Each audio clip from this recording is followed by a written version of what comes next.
मेरे प्यारे बच्चों, आप सभी को नमस्कार। ये जो सवाल है ये सबसे हॉट क्वेश्चन आज के टाइम में सबसे ज़्यादा चर्चित है और आने वाले एग्जाम में मींस में आपको देखने को मिल सकता है अगर पेपर का लेवल थोड़ा भी अच्छा रखा जाए तो। मेरे नन्हे मुन्ने बच्चों, क्वेश्चन में कह रहा है एक टॉर्च है 3 फीट व्यास के गोले के केंद्र से 5 फीट दूरी पर रखी गई है। यानी गेंद है जिसका डायमीटर 3 फीट है और उसके सेंटर से 5 फीट की दूरी पर हमने एक टॉर्च रखी हुई है और टॉर्च से लाइट पड़ी, तो जितने हिस्से पे लाइट पड़ी उस हिस्से का क्या निकालना, हमने सरफेस एरिया निकाल के बताना। ये हमारा सवाल है। पहले 3D फिगर से समझाता हूं मेरे बच्चों, ध्यान देना यहां पर। अगर आप देख पा रहे हैं तो ये मेरे प्यारे बच्चों एक टॉर्च है और इस टॉर्च से हमने लाइट डाली इस गेंद के ऊपर।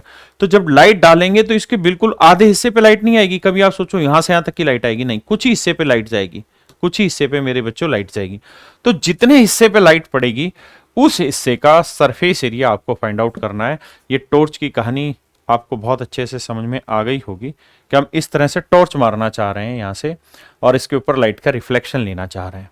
मेरे प्यारे बच्चों ध्यान देना, जब आप इस पे लाइट का रिफ्लेक्शन मारेंगे, ये गेंद आप देखेंगे इस पे लाइट का रिफ्लेक्शन मार रहे हैं, जो इसका लाइट का रिफ्लेक्शन आप देख रहे हैं, मैं एग्जैक्टली आपको ये कहना चाहता हूं कि कोई बच्चा ये ना समझे कि लाइट का रिफ्लेक्शन बिल्कुल डायमीटर पे आएगा ना। डायमीटर पे नहीं आएगा, उसके अंदर वाले हिस्से तक ही उसका रिफ्लेक्शन रह जाएगा। लाइट का डायमीटर तक उसका रिफ्लेक्शन नहीं आएगा, ये मैं एग्जैक्टली आपको कहना चाह रहा हूं। इस टॉर्च से जिस हिस्से से लाइट पड़ रही, जितने हिस्से तक लाइट पड़ रही, उतने हिस्से तक का हमें निकालना, सरफेस एरिया निकालना। मैं थोड़ा लाइट की इस पे बनाता हूँ, कोशिश करता हूँ बनाने की। देखिए यार, ये है टॉर्च जहां से आपके ऊपर लाइट डाली जा रही है। जब लाइट डाली तो गोला है ये वाला, तो इसने आधे गोले को नहीं काटा। आप कभी ये सोचें, मैं बस यही इसीलिए 3D फिगर बनवाई कि आप ये गलती ना करें कि इसकी लाइट आधे गोले तक आएगी, नहीं, इसकी लाइट सामने आएगी फिर धीरे धीरे रिफ्लेक्ट होकर आगे बढ़नी शुरू हो जाएगी। तो इसकी बेसिकली जो लाइट आएगी ना, वो केवल इतने ही गोले पे रह जाएगी, इतने ही गोले पे रह जाएगी, इतने ही गोले तक रह जाएगी इसकी लाइट। केवल इतने गोले तक मेरे प्यारे बच्चों इसकी लाइट रह जाएगी और हमें इतने ही गोले की टोटल सरफेस एरिया निकालना है। तो मेरे प्यारे बच्चों, इस कहानी को हम बोलते हैं स्फेरिकल बॉल या स्फेरिकल कैप बोलते हैं। ठीक है, स्फेरिकल कैप बोलते हैं। स्फेरिकल कैप के बारे में ही आज मैं आपको पढ़ाने जा रहा हूं मेरे नन्हे मुन्ने बच्चों।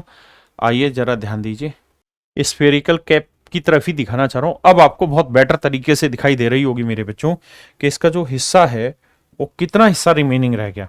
यानी लाइट का यहां ये वाला हिस्सा रिमेनिंग रह गया, जबकि इसका जो डायमीटर था वो तो ये वाली लाइन थी। अगर आप इतनी बात यकीन कर गए तो बस फिर सवाल में कुछ दम नहीं बचा। फिर समझाने की कोशिश करता हूं। ये टॉर्च है, यहां से लाइट का रिफ्लेक्शन दे रही है। आइए मेरे दोस्त, अब मेरा टॉपिक हो रहा है और ये कॉन्सेप्ट आपने आगे के लिए ध्यान रखना है, स्फेरिकल कैप। बहुत ही जबरदस्त टॉपिक है स्फेरिकल कैप, इस बात को हमेशा ध्यान रखना।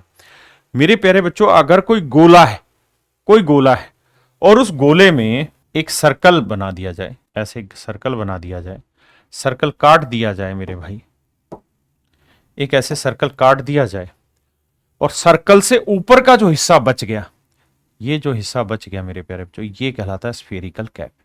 ये कहलाता है स्फेरिकल कैप। ये मेरे प्यारे बच्चों कहलाता है स्फेरिकल कैप, अगर आप समझ पाए तो। हाँ जी। अब मेरे दोस्तों, मेरे भाइयों, ये वाली जो लेंथ होगी ना, ये तो होगी गोले की रेडियस। गोले की रेडियस ये हो जाएगी गोले की रेडियस, गोले की त्रिज्या,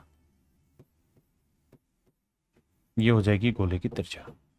ठीक है जी मेरे प्यारे बच्चों, ये वाली हो जाएगी स्फेरिकल की हाइट, स्फेरिकल कैप की हाइट, क्योंकि कैप यहां से कट रही है। ये 3D फिगर है, थोड़ा सा आप समझिए, 2D में मैं 3D समझाने की कोशिश कर रहा हूं। तो ये वाली जो वैल्यू होगी यहां से यहां तक की, ये जो नागिन मैं बार बार घुमा रहा हूं, ये वाली वैल्यू होगी h। ठीक है जी, ये वाली वैल्यू होगी h। और मेरे प्यारे बच्चों, जो ये यहां से मैंने सर्कल नुमा यानी काटा है, तो ये इसकी जो रेडियस होगी वो होगी a, उसकी रेडियस जो होगी वो होगी a।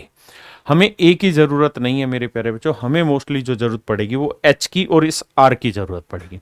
तो मैं तीनों चारों कहानियों से एक सवाल के थ्रू आपको समझा रहा हूं। आइए, दो फार्मूले आप याद रखिए कि अगर स्फेरिकल कैप दे रखी हो और स्फेरिकल कैप की हाइट दे रखी हो और गोले की रेडियस दे रखी हो, तो वॉल्यूम कैसे निकालते हैं, pi h square by 3 minus h. Surface area कैसे निकालते हैं, 2 pi r h, surface area निकालते हैं 2 पाई आर एच। मैं डायरेक्ट फार्मूले लिखवा रहा हूं, इनका डिटेल में किसी दूसरी वीडियो में पूरा एक्सप्लेन करके आपको समझा दूंगा।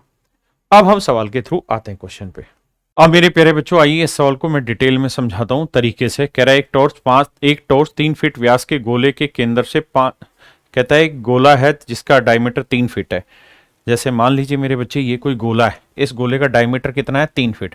अगर इस गोले का डायमीटर 3 फीट है तो मेरे बच्चे इसकी रेडियस कितनी हो जाएगी, तो आप कहेंगे 1.5 फीट यानी 1.5 फीट। इस गोले की रेडियस हो गई 1.5 फीट और सवाल में कह रहा है कि इसके केंद्र से 5 फीट की दूरी पर, यानी मेरे प्यारे बच्चों ये वाली जो डिस्टेंस है, ये वाली जो डिस्टेंस है ये कितनी है आपकी, तो आप कहेंगे सर ये डिस्टेंस है 5 फीट। ये डिस्टेंस है मेरे बच्चों 5 फीट। कहता है यहाँ पर एक टॉर्च रखी गई और टॉर्च से रिफ्लेक्शन डाला गया। टॉर्च रखी गई, टॉर्च से रिफ्लेक्शन डाला गया, और जब हमने टॉर्च से रिफ्लेक्शन डाला तो सवाल में कह रहा है कि भैया जी कहानी हो गई। कहानी क्या हो गई कि ये वाला हिस्सा तो पीछे शेडेड पोर्शन रहेगा यानी डार्क पोर्शन रहेगा, और इधर वाला जो हिस्सा रहेगा मेरे प्यारे बच्चों, ये वाला जो हिस्सा रहेगा, अब ये देखना ही ध्यान से, गोलाकार है, ये वाला जो हिस्सा रहेगा ये आप देख रहे होंगे क्या, जिसके ऊपर लाइट आ रही होगी।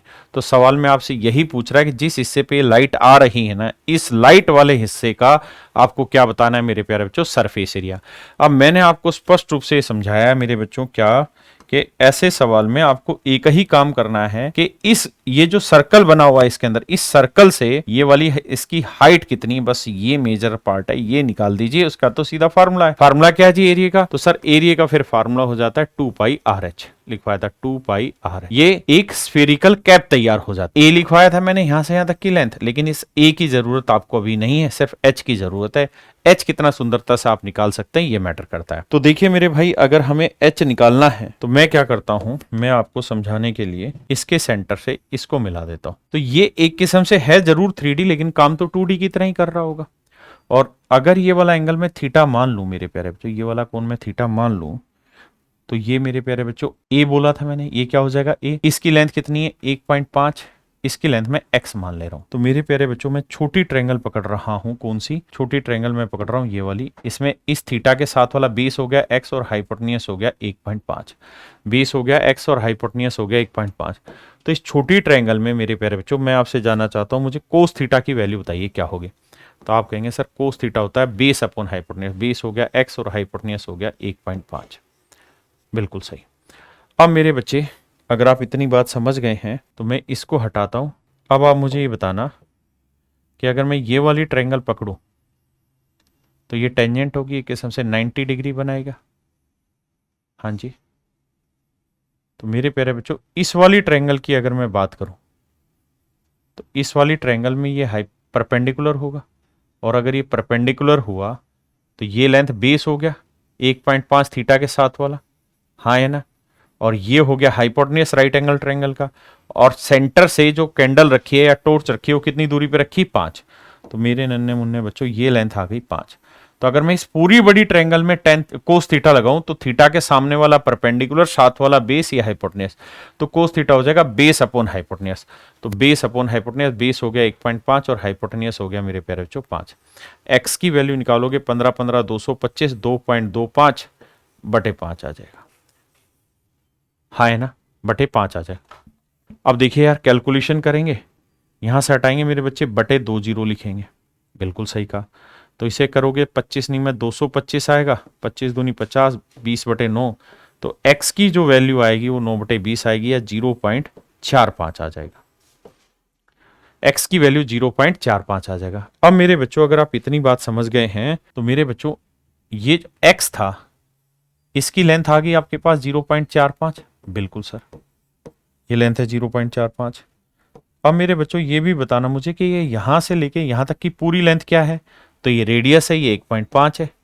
तो 1.5 में से 0.45 घटा देंगे तो मेरे बच्चे ये लेंथ निकल जाएगी, और यही तो h है। h की वैल्यू आ गई, रेडियस आ गई, तो अब हमारे लिए एरिया निकालना मुश्किल थोड़ी है, तो वैल्यू पुट करनी है, और आंसर पाई में ही है। तो 2πr की वैल्यू है कितनी मेरे बच्चे 1.5, और h की वैल्यू है मेरे बच्चे 1.05। इन्हें मल्टीप्लाई कर देंगे, मेरा आंसर निकल के आ जाएगा। मेरे बच्चे जब सोल्व करोगे तो आंसर आएगा 3.15। तो ये ऐसा सवाल है जो आने वाले समय में आपसे पूछा जा सकता है। दोनों फार्मूले आपको बताएं, वॉल्यूम का और मेरे प्यारे बच्चों एरिया का, दोनों आप ध्यान रखिए, दोनों आपसे पेपर में सवाल में पूछे जा सकते हैं। Thank you.